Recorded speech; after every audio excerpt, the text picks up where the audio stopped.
नमस्कार। आज बात करते हैं पर्यावरण और पारिस्थितिकी की।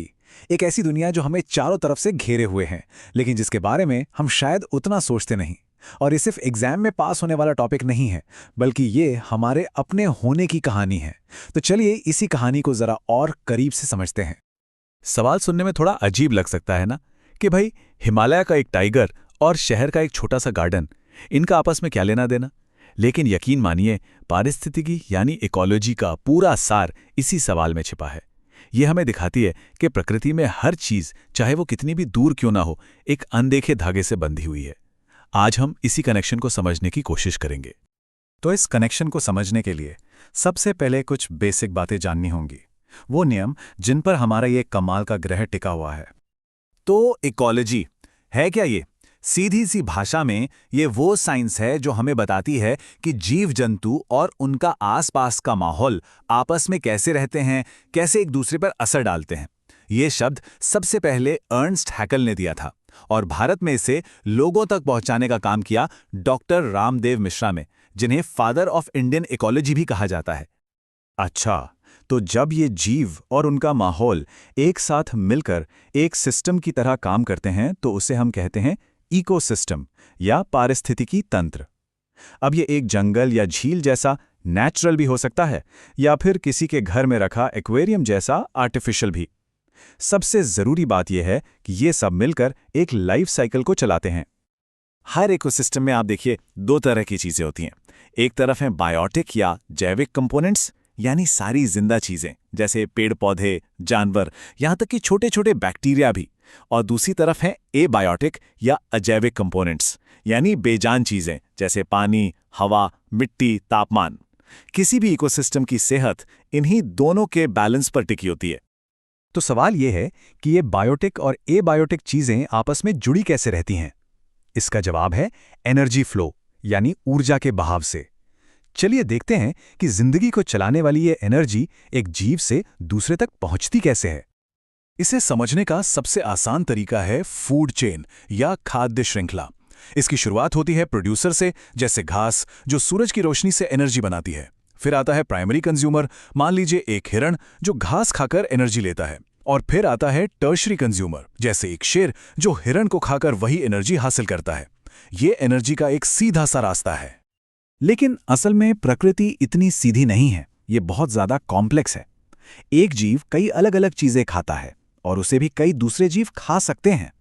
तो ये आपस में उलझी हुई फूड चेन्स मिलकर एक फूड वेब यानी खाद्य जाल बनाती हैं। और मजे की बात यह है कि यही कॉम्प्लेक्सिटी इकोसिस्टम को ज्यादा स्टेबल और मजबूत बनाती है। और जब हम इन कॉम्प्लेक्स इकोसिस्टम की बात करते हैं तो अपना देश भारत इसका एक बेहतरीन उदाहरण है। यहाँ जीवन की इतनी किस्में हैं कि ये पूरी दुनिया के लिए खजाने की तरह है। जब हम बायोडाइवर्सिटी या जैव विविधता कहते हैं तो इसका मतलब 3 लेवल पर होता है। पहला स्पीशीज डाइवर्सिटी, यानी कितने अलग अलग तरह के जीव जंतु हैं। दूसरा जेनेटिक डाइवर्सिटी, जो एक ही स्पीशीज के अंदर होती है।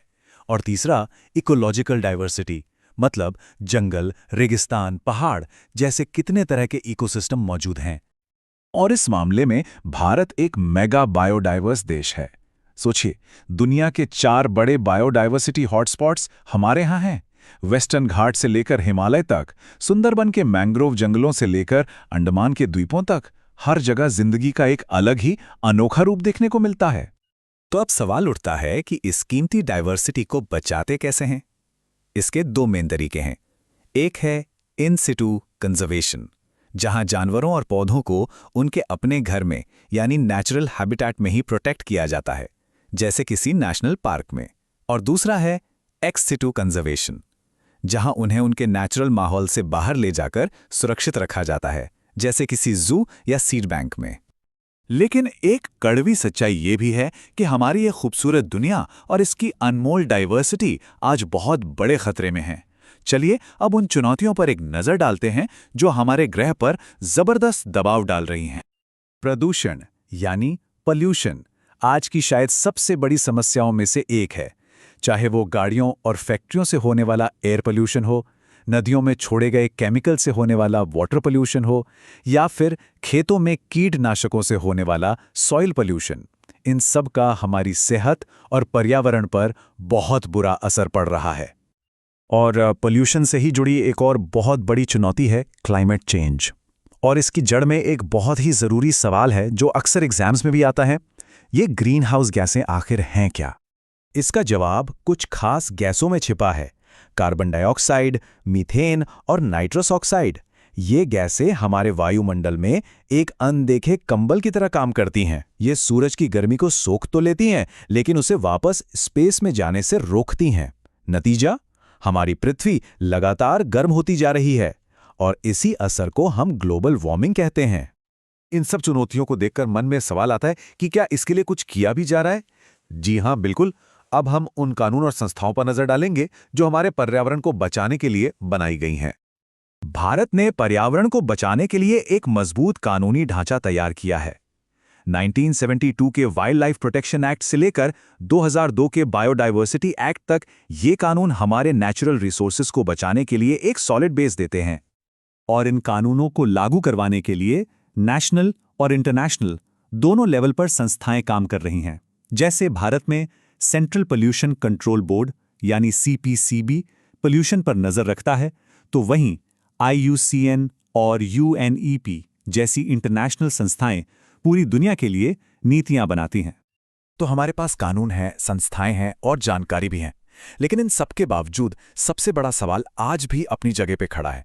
क्या हम सच में प्रकृति और विकास के बीच वो खोया हुआ बैलेंस वापस ला पा रहे हैं? ये एक ऐसा सवाल है जिसका जवाब हम सबको मिलकर खोजना होगा। अगर आपको ये वीडियो पसंद आया हो तो कमेंट करके ज़रूर बताएं और अगला टॉपिक क्या होना चाहिए वो भी हमें ज़रूर बताएं। आपका एक लाइक हमें और बेहतर और सटीक कंटेंट बनाने की प्रेरणा देता है। शेयर करें ताकि ये जानकारी हर उस छात्र तक पहुँचे जो अपने सपनों के लिए मेहनत कर रहा है। और सब्सक्राइब करें हमारे चैनल को, क्योंकि आपकी सफलता ही हमारा मिशन है। हम हर वीडियो में कोशिश करते हैं कि आपको वो जानकारी मिले जो परीक्षा में काम आए और जो आपको आत्मविश्वास दे। आप सभी का इस वीडियो को देखने के लिए दिल से धन्यवाद। मिलते हैं अगले वीडियो में। तब तक के लिए सीखते रहिए, बढ़ते रहिए और कभी हार मत मानिए। जय हिंद।